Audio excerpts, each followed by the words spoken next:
Hello everyone, and welcome to Soft Stories. I'm Stratton, and today we are continuing our reading of Don John's Ducats by Roger Pilkington. When last we left the crew of the Dabchick, they were trying to locate the treasure of Don John stolen by Ensign Whittingham. Carol and Jill had figured out that the very cave in which they had been trapped by the rising waters was said to be the location of the treasure. This fact spurred them into a search, but they were also worried by the rising water level. How long would they be stuck in the cave? Who knows? Without much food and without much light and without anything to keep them warm, it would be a difficult few days before they could escape. And so Michael and Carol hatched a plan which turned out to work. So Carol has now found herself on the outside of the cave, the exit of the underground river that runs through it. But this is not the end of the plan. What else do Michael and Carol have in store to help the rest of the group escape? Let's find out together. In Chapter 8, The Mysterious Stalactite.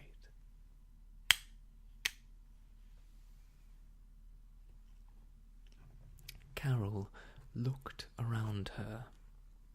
She was in the water at the foot of the cliff, and from the splashing and surging which came from around the corner to her left, she realized that she had emerged some distance below the weir. Behind her the rocks rose up for a few feet to disappear into the trees, but in front of her was a mass of water-worn stones over which the underground stream was spilling into the river. She was just about to scramble out when she remembered about the signal and jerked 3 times on the line. Then, carefully pulling in the whole length of it, yard by yard, she drew up the saw and the hammer from the depths below. She hung the looped line over one arm and scrambled on her hands and knees over the loose stones to the edge of the riverbed. Then she picked up the tools and stood up. It was not yet absolutely dark, and she could see quite well enough to pick her way up through the shallower water to the foot of the weir around the corner. To the right, the river was pouring over the several yards of concrete spillway, but on her left, just as Michael had said, the weir consisted of wooden boards. The water was streaming powerfully over the top of them, but she pulled herself up by one of the posts and took stock of the situation. The wooden shuttering held up several feet of water, and it was quite impossible to pull the boards out of their slots with such a pressure against them. Carol climbed down again and knelt below the weir, where the water bounced and churned in a seething mass of foam. The whole of the narrow boarded section of the weir was shored up by 2 stout stays set at an angle downstream and buried at their lower ends in the riverbed. They were heavy 6-inch timbers, strong and rigid, and she knew that Michael had been right when he had whispered to her in the cave that she would need to cut them. Moving carefully across to the one nearest the bank, she untied the hacksaw and threw the hammer and line onto the bank. The sodden oak of the stay was terribly tough, and she pulled the saw backward and forward across it, pressing hard. It was a slow business, and after a while she had to pause to rest her arm, but eventually she had cut into the timber as deep as the frame would allow. Then she started a second cut on the underside, pulling and pushing for all she was worth. At last this cut, too, was as deep as it could be made, and now she attacked the stay from the side. As she cut it away, the weakened timber became forced together by the great weight of the water which it was holding up, and it gripped the saw blade firmly in the cut. Carol pulled, but she could not move it, and when she gave a violent jerk the blade snapped, and she fell back in the water, holding only the frame. She struggled to her knees again, frowned, and tossed the saw frame onto the shore. It was no more use to her now, and somehow or other she would have to finish her task without it. She looked around for a moment, and then made her way to the edge of the shallows. Carefully she moved about in the water, continually groping with her hands beneath the surface until she found what she wanted. It was a heavy stone, rounded and smooth, but she could just lift it. She raised it, stood up again, and clutching the stone to her waist, stumbled back towards the weir. There, bracing her legs wide apart, she lifted the stone right above her head, held it for a moment, and then brought it down heavily upon the stay of the weir boarding, just above the saw cut which she had made. There was a sharp crack, but the timber remained straight and firm. Once again Carol picked up the heavy stone, and this time she crashed it down with every ounce of her strength. The stay creaked and bent slightly downwards in the middle, and at the same time the main upright which it held sagged an inch or two outward. Then, with a sound of splitting and groaning timber, the stay buckled and broke. The post of the weir leaned forward, and the water poured strongly over the top of the boards where they twisted outwards, but still the wooden barricade held.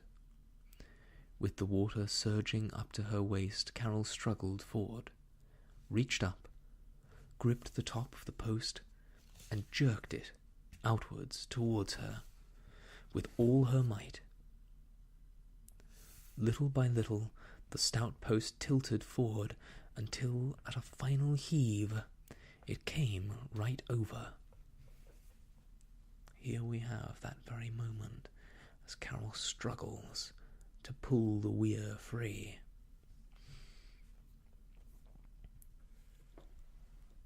Carol had intended to jump to the side, but she was rolled over and over, overwhelmed in the turmoil of water and pieces of timber.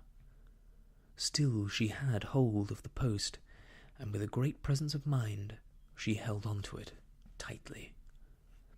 The water surged over her, and something struck her on the shoulder, but clinging to the heavy timber of the weir, she was bounced and lifted through the foam into calmer but swiftly flowing water.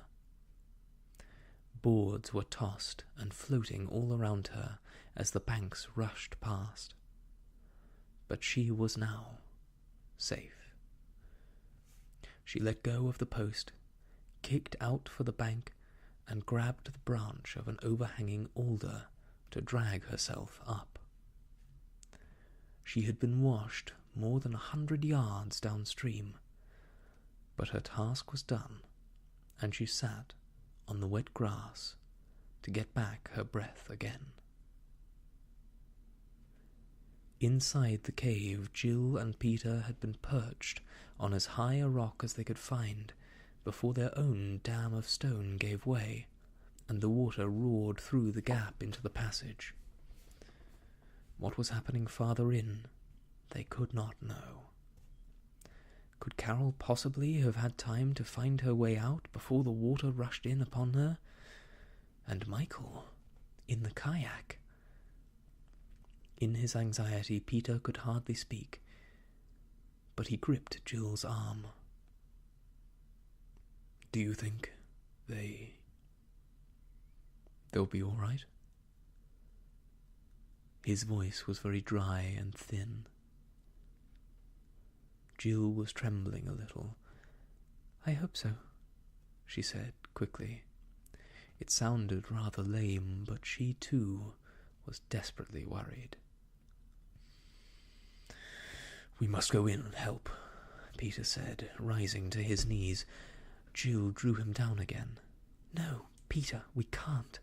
Not just yet. We would never stand a chance in that torrent. But no, we must wait. Michael will be all right, and if Carol was still in the cave, he will have got hold of her too." She tried to sound as though she was confident, although she was terribly frightened.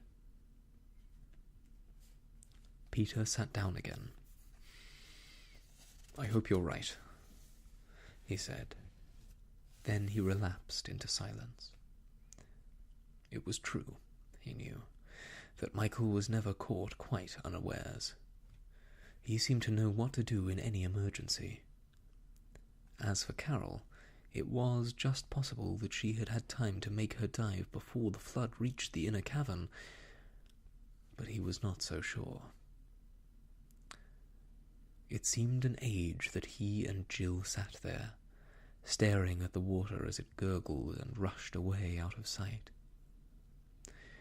At last, when the stream had subsided almost down to its original flood level, Jill broke the silence. "Come on," she said. "We can feel our way forward a little now." She broke off and held up her hand. She was sure she had heard a sound. "Listen!" She gasped excitedly, and just at that moment, Michael's voice came once more, ringing faintly through the hollow of the cave. "Carol is out." "Hooray!" Jill yelled. "Good for her!" A glow of relief swept over her as she climbed down with Peter from their perch to the wet rocks below. It might still be an hour or two before Carol managed to get help, but that did not really matter. She was safe, and she was out in the world beyond the cliff, so they were no longer cut off from everything and everyone. Michael was safe too, and what did it matter if the cold made them shiver? Now they had only to wait. "I'm sorry it's cold," Peter said. Jill laughed. "It's not your fault. And anyway, it's not very chilly, really. Not now that we know everything will soon be all right. It makes a difference." "Does it?" Peter smiled in the dim, flickering light. "Yes, of course it does." They settled down, talking about their adventures and about what they might do when they set off again in the Dabchick. The time passed slowly, until suddenly Peter noticed something. "Listen," he said. Jill strained her ears. "I can't hear anything." "No, that's just it. The water is not rushing in so hard, surely." Sure enough, the sound of the torrent running into the cave from the less was fading away, and a moment later it had ceased entirely. A strange stillness filled the cavern, and peering down to the stream below, they could see that it was falling away rapidly. Within a few minutes there was none of it left, but shallows and pools. Peter was just about to scramble down to the bed of the stream when a light flickered against the wet rocks farther in. and Michael came splashing up the watercourse, waving the flash lamp. He was heaving and pulling at the kayak. "I left it too late," he called. "There's not enough water to float her all the way. Here, give me a hand, will you? I've had to drag her most of the distance up from the inner cave." They jumped into the bed of the stream and ran to meet him. Still at a loss to understand the vanishing of the waterfall and the underground torrent, Jill looked at Michael's cheerfully grinning face. "What's happened?" she asked. "It's Carol," Michael said. "She got out, and she must have done what we planned. She took the hammer and saw with her to bust up the weir. There's a sort of floodgate at one side." He laughed. "Or, rather, I think there was one, until a few minutes ago." "You mean—" Peter began. "I mean just that," said Michael. "I knew she would manage it somehow. And if you ladies and gentlemen will just give a pull on the canoe, we'll get it into the cave. Then, if you care to step towards the entrance, you should be able to climb up the rope ladder, without so much as wetting your dainty toes." Together they dragged the kayak quickly into the cave, and left it there, while they splashed hurriedly along the almost empty bed of the stream towards the entrance. Michael shone the flash lamp ahead of them, and in its light they saw the rope ladder and the hauling line dangling down the rocks. The waterfall had vanished, and only the drips from the stalactites on the roof of the cavern fell, with little plops, into the pools on the floor. "Up you go, Jill," Michael said. "Have a look out and see what it's like." Jill climbed the ladder and leaned out of the hole. "The dinghy's still here," she said. "It's almost level with the edge." She took a deep breath. "It's lovely and warm outside. Or, at least, it's not so cold as it is in the cavern." "Any signs of Carol?" Peter said. "No," Jill called loud into the dimness over the river. "Carol!" At once there was an answering call from the other bank of the river. "Jill, is Michael there?" "Yes, we're all fine." Jill could now make out a figure waving to her from the opposite bank, just above the weir, and she waved back. "I can't get over," Carol called. "I'll fetch you." Jill shouted. "I'll come in the dinghy." Michael called up from behind her. "You'll need to look out for the stream," he said. "It's on this side that the gap of the weir will be, and the water is probably running pretty fast into the hole. Look, I'll come with you. There's plenty of room for the three of us to row back again." He began to climb the ladder, and Jill stepped down to the dinghy. Michael dropped in, took the oars on the centre seat, and let her cast off. He swung out the bow and rowed hard, somewhat upstream. "My goodness," he said, "the river is half empty. I should think one could almost wade across." He pulled obliquely towards the opposite bank, using the current to drive the dinghy across the river as the flow surged against the upstream bow. 2/3 of the way over, it grated on a shingle and stopped. Michael stood up, pushed the boat afloat again with an oar, and tried again a little farther upstream. Once more the bottom of the dinghy scraped on the gravel. "Sorry, Carol," he called. "You've made such a good job of it that you practically drained the reach. I'm afraid you'll have to paddle out to us and get aboard in midstream." "Coming!" Carol jumped down the bank and splashed out to them. She stepped aboard and sat beside Jill in the stern, while Michael pushed away from the shoal and began to row slantwise, the nose of the dinghy headed upstream. Jill put her arm around Carol. "Well done," she said. "How was the dive underneath?" "Oh, not bad." Carol said with a laugh. It might have been worse. Still, I was glad to find myself in the fresh air again. I'm glad to be outside too, Jill said. I'd had about enough of that cave. She looked at Carol's shoulder and arms and saw the scrapes and bruises. You've got some awful bumps from somewhere.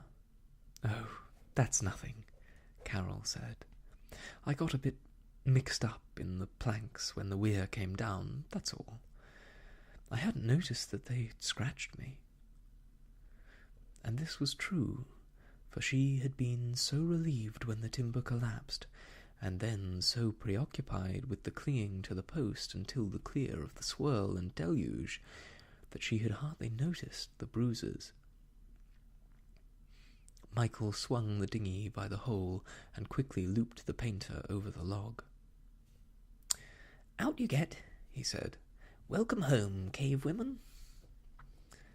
Peter was holding the flash, and he helped them down the ladder. He congratulated Carol. "I'm afraid somebody's not going to be very pleased when they see their weir," she said with a smile. "What with that and the derrick by the logs, they'll think there are wreckers about." "Aren't there?" said Michael. "Never mind," Peter said. "There may be a bit of explaining to do, but we'll straighten it all out." "I shouldn't bother," Michael said. "If we march in triumphantly with Don John's ducats, they won't mind if we've wrecked 50 weirs."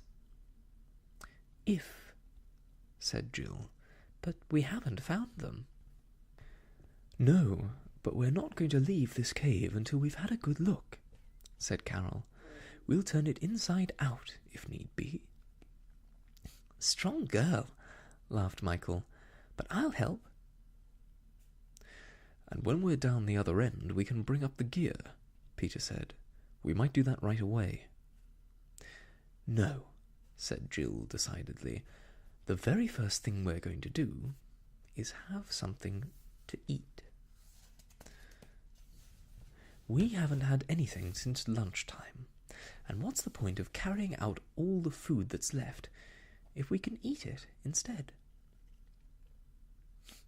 "We'll still be carrying it just the same," said Michael, "but I think it's a good idea. What have we got on the menu tonight?" "There's bread," said Jill. "It may be a bit damp, though. Pain à l'eau de laisse. And there's beaucoup de saucisson, and all the chocolate, too." "Come on, then," Peter said. "We can light up all the candles, too, and have a celebration." Back at the farther end of the cave, they were quickly seated round in the cheerful glow of the remaining 12 candles, which Michael set out on the rocks. They had been too occupied earlier to feel very hungry, but now they found that they seemed to have very good appetites. The sausage was deliciously smoky, but it made them thirsty, and Michael clambered down to fill the mug in one of the pools, which was all that was left of the swift underground torrent. He dipped it into the water, lifted it out, and stared at it. "Hey, look!" he exclaimed. "The water's alive with those scaly things just here. Look, I've got one in the mug." And he climbed up the rocks to where the others were sitting, and careful not to spill the water, he set down the mug. He picked up the flash and shone the light on it. There, swimming round in the cup, was a pale, transparent creature with a jointed body. "It's a sort of shrimpy thing," said Jill. "I never knew there were things like that in the streams." Michael bent close over the mug. "It's got long feelers, but no eyes," he said. "I wonder what it is."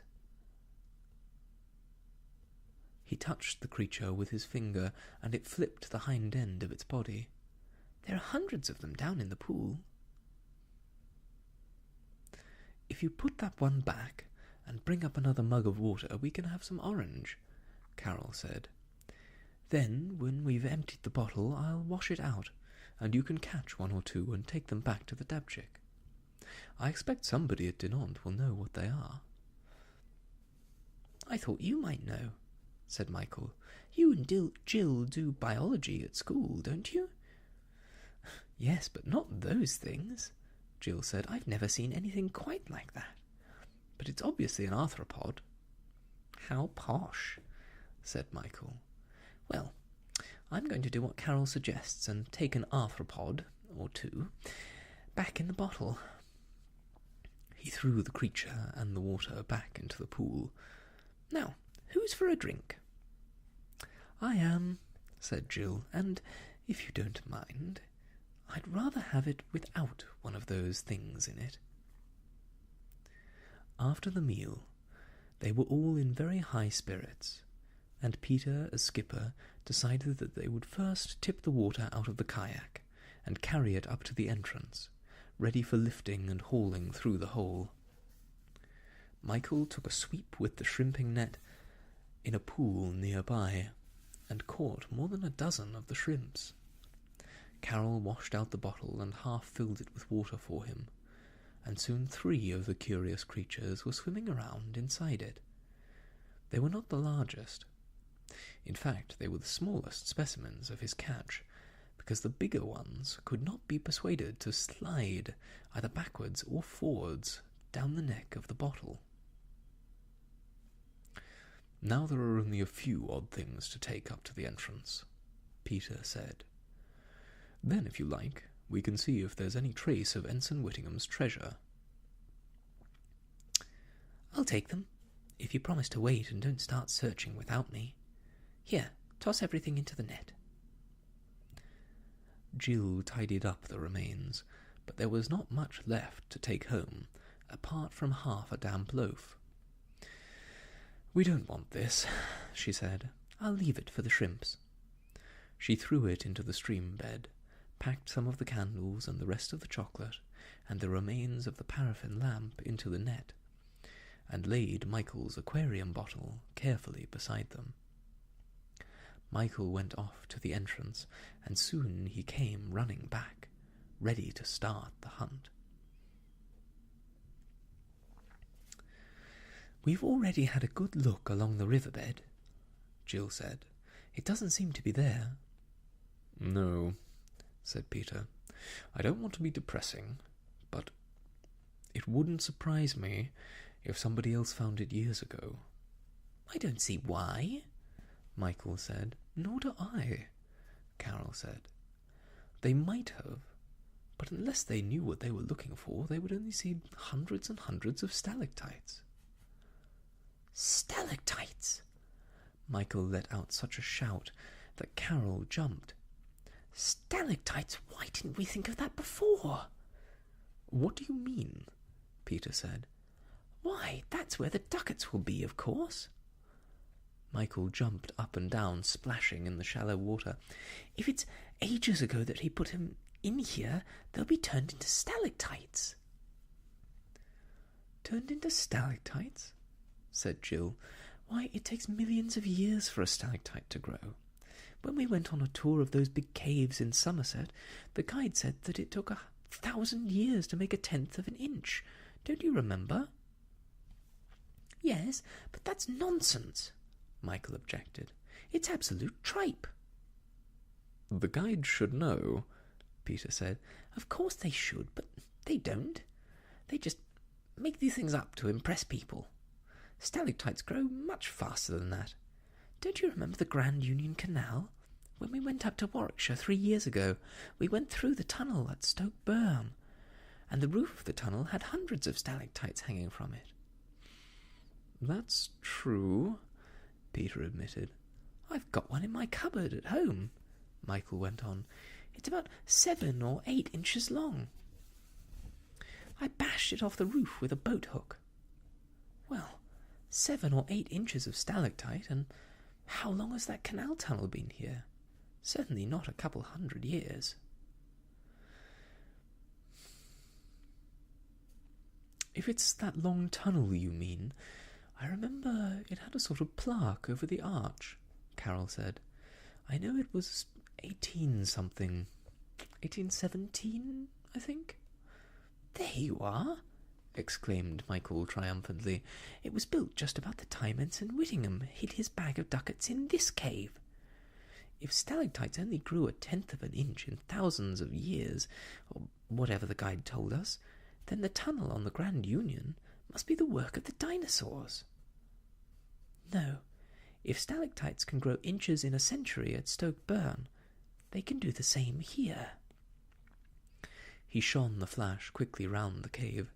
"There are hundreds of them, and I don't mind betting that one of them hides what we're after." Peter was not so sure. "You may be right, but even if you are, I don't see how anyone can find out without blasting the place to pieces." "I do. Look." He stepped over to a bunch of delicately folded sheets of stalactite hanging from the ceiling, and held the flash behind them. They were translucent, and the light of the lamp shone through them as a beautiful purple-pinkish glow. "That's a good idea," Carol said. "If we shine the light through them, we'll soon see if they're solid." Michael rushed back to the entrance, rummaged among the odds and ends in the shrimping net, and found the spare batteries to make the light brighter. "Now we'll begin," he said. "We'll start from here and work round so we don't miss any." He scrambled over a hump of stone, crept round behind a large column of orange-white deposit which hung from the roof, and held the lamp against it. "Nothing there," Carol said. "You can skip the next bunch, as they're too thin. It's only the dumpy ones we need to look at. And the stalagmites particularly," Jill said. "He's sure to have put the bag on the ground. He couldn't have hung it from the roof." "Couldn't he? You could hang anything from these small ones if you tried." Working bit by bit along the side of the cave, they examined all the deposits on the walls and floor, and even on the ceiling. It was impossible to shine a light through some of the larger and flatter stalagmites, but the others allowed the rays to penetrate sufficiently to convince the searchers that there was nothing hidden within them. It was not until they had picked their way to beyond the remains of the dam that Carol remembered something that had been at the back of her mind. "I know where it is," she said suddenly. "It's just around this corner. I remember seeing a queer lump hanging down over the water, and thinking what an odd shape it was." She took the flash lamp Michael handed to her, and as she led the way round the bend, she swept the beam along the ceiling, to rest on a pear-shaped lump which dangled at the end of a short stalk, an inch or more in thickness. From its lower end a drop of water fell to splash into the bed of the stream. "That's it!" cried Michael. "It couldn't be that shape just naturally." They followed at Carol's heels as she darted forward. Quickly she climbed out of the stream bed and perched herself on a lumpy growth on the rocks at the side. With her other hand she gripped a firm and round pillar hanging from the roof and leaned out to place the flash lamp against the hanging bulb. "Any luck?" "No," said Jill, rather disappointed. "At least, it's too opaque to let the light through." "Try the neck," Peter suggested. "It's thinner there." Carol stretched her feet and shifted out as far as she could to try and hold the lamp against the stalk. Her arm was fully extended, and she could not keep the light steady, but in a passing flash its beam shone whitish through the limestone deposit. "There's something there!" Jill exclaimed, and here we have that very moment showing Carol leaning out to discover this very oddly shaped stalactite.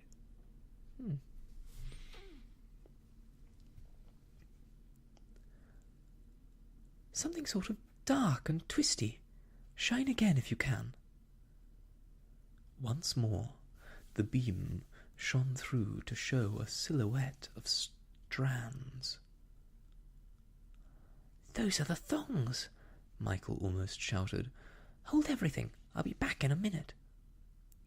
Taking the flash from Carol's hand, he raced away round the corner, and it was not long before he was back again with the empty shrimping net, and the line which he had unfastened from the log at the entrance. He tied a slip noose at the end and handed it up to Carol, who slipped it over the stalactite. When she had jumped down, Michael stood holding the net immediately below the hanging mass, and the other three grabbed the line and took the strain. The noose slipped tightly round the stalk. "Ready?" Peter said. 1, 2, 3, pull! They tugged at the rope, but the stalactite did not move. "It needs a sharp pull," said Peter. "Let the rope go quite slack, and then we'll pull it with a snap. 1, 2, 3, pull!" The line tautened with a jerk, and the pendant lump fell from the roof of the cave into the net. It was heavier than Michael expected, but he managed to swing the net so that it fell with a splash into the water, instead of on the rocks at the side. Dropping on his knees, he carefully lifted it out and held it up while Carol shone the lamp on it. There, where the stalk had joined the roof, the hardened deposit had broken away, and projecting from the end was a broken, silvery link. For a moment they stared at it in amazement. Then Jill spoke. It's a chain. Ensign Whittingham's watch chain. He must have hung it round a small stalactite, and now it's all been overgrown." Michael turned the lump over in his hands. "Shall we smash it open?" he said. "No," said Carol. "Let's take it just as it is." "Yes," Jill agreed, "and tomorrow we'll get hold of Monsieur Blanchard. I should think he'll be just a bit astonished." The two little boats were bobbing down the Less in the darkness. The rain had turned to drizzle, but the heavy drops fell in showers from the trees overhead as the breeze swayed their branches. After a day in the damp of the cave, nobody minded. "Adieu, each man stays till 'tis bedtime," said Michael, pulling at the oars. "I don't know about bedtime, but I wouldn't mind a bit more to eat when we get down to Dinant." Peter looked past him through the drizzle. "More with your left oar," he said. "That's it. Now straight ahead." "No, I must say I wouldn't mind a meal either." "Ungrateful creatures," said Jill, who was in the front seat of the kayak just behind them. "I wouldn't have given you all that sausage if I'd known you would still be complaining. Besides, it must be late, and I doubt if we'll find anywhere open." "The hotels are bound to be open," Peter said. "Or if they're not, they'll have to open up. I'll bang till I get an answer if necessary, because we're all going to have hot baths." Jill peered ahead. "Here's Answer M coming up," she said. "There are lights in some of the houses in the wood. Where do we dump the kayak?" "We don't," said Peter. "We'll take it on to Dinant. It's only about a mile, and there aren't any locks on the way. The Less runs into the mews below the Answer M dock. We saw it out of the train yesterday, don't you remember? We can bring the kayak up again in the morning."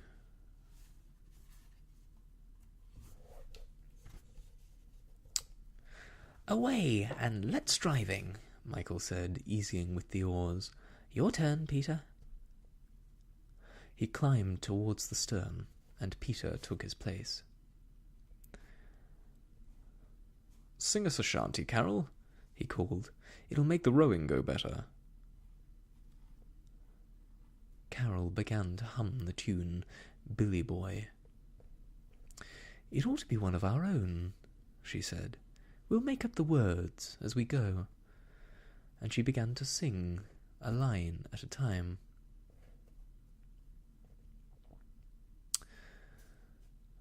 "Where have you been all the day, merry crew, merry crew?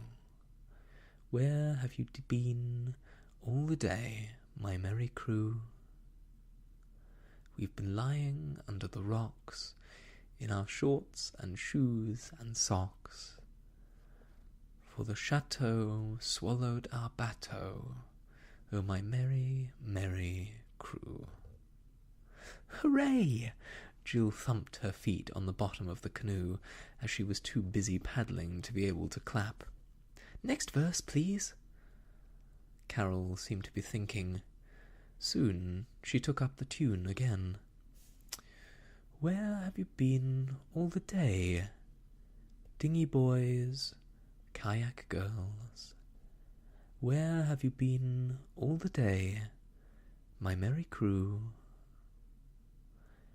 We've come floating down the less, in this rather scanty dress, for the chateau swallowed our bateau, oh my merry, merry crew."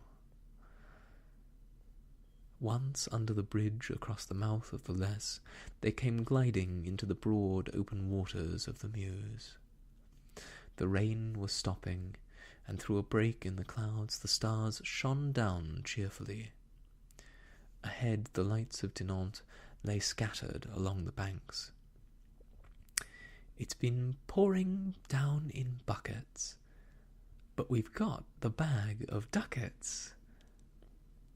Past a tall pinnacle of rock at the water's edge, the two little boats moved steadily onwards, and now they came into view of the floodlighting, which lit up the great fortress of Dinant, and the rock face below it. "Isn't that beautiful?" Jill said, pausing for a moment in her paddling. Peter looked over his shoulder. "Another 5 minutes and we'll be there," he said as he pulled hard at the oars. "Just time to sing it through once more, right from the start," Jill called. She hummed the tune. "Are you all ready?" Across the slow waters of the River Meuse, the song rang out mysteriously in the darkness. The beats accompanied by the splash of paddles and the creak of the dinghy's oars. "We've been lying under the rocks in our shorts and shoes and socks. We've come floating down the Less in this rather scanty dress. We've been sitting in the dark beneath the Furfous National Park.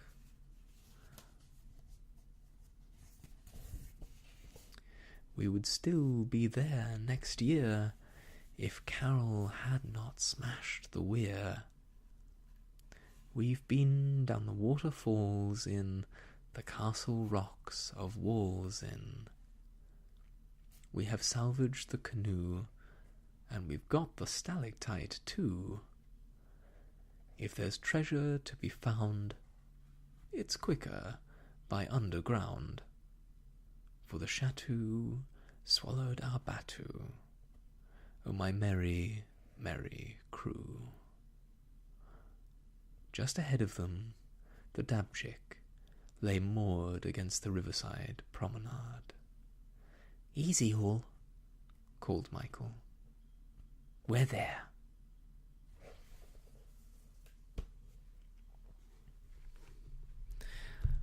And there we are, too, at the end of this penultimate chapter of the story of Don John's Ducats. Next time, we will conclude the tale, see what was actually in the stalactite, and find out what Monsieur Blanchard has to say about their discovery. I'm so glad that the crew made it out safely. Were we ever really worried for them? I guess we always are in tales like this. There's always a little bit of excitement. But in our heart of hearts we know that it would be a much less satisfying book if everyone just died in a cave somewhere. So, the expected outcome has come to pass, and I don't think the story is any worse for it.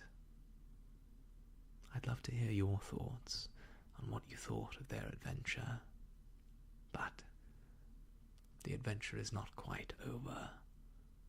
Next time, on Soft Stories, we'll finish Don John's Ducats with the final chapter. Until then, I wish you all the best, and goodbye.